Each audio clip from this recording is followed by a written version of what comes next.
नमस्कार, मेरा नाम सौम्या पांडे पूर्ति है। मैं ग्रेटर नोएडा उत्तर प्रदेश से हूँ।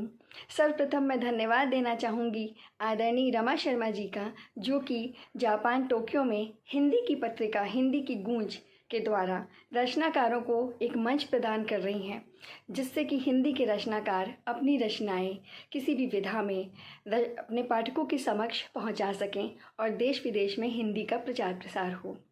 इसी कड़ी में आज हमें अवसर प्राप्त हुआ है कि हम आपको अपनी एक कविता सुनाएं।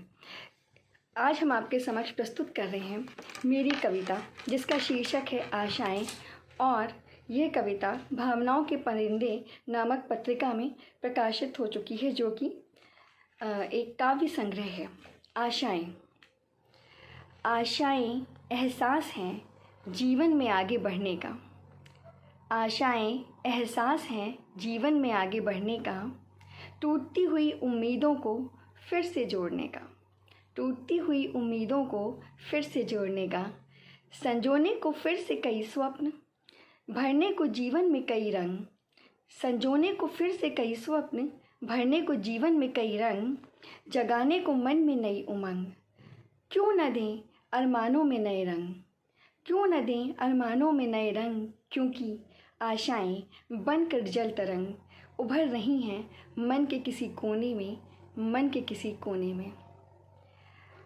आशाएं मुस्कान हैं बुझे हुए चेहरों की।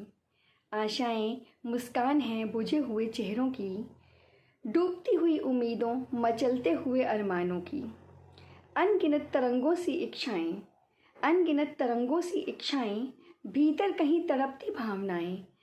अनगिनत तरंगों सी इच्छाएं, भीतर कहीं तड़पती भावनाएं। सहमी सिसकियों की कथाएं, सहमी सिसकियों की कथाएं, फिर से खुलकर मुस्कुराएं, क्योंकि आशाएं बनकर नई आस उभर रही हैं मन के किसी कोने में, मन के किसी कोने में। आशाएं। विश्वास है निष्प्राण में प्राण रोपण की। आशाएं विश्वास है निष्प्राण में प्राण रोपण की, नई सांसों नई चेतना के अवलोकन की। नई सांसों नई चेतना के अवलोकन की, पलकों की कोरों पर उभरी लकीरें। पलकों की कोरों पर उभरी लकीरें, बेचैनियों की मरोड़ सी उठती कलीरें। पलकों की कोरों पर उभरी लकीरें, बेचैनियों की मरोड़ सी उठती कलीरें। दबे हुए एहसास, दबे हुए एहसास की टूटती जंजीरें, फिर से जी उठें।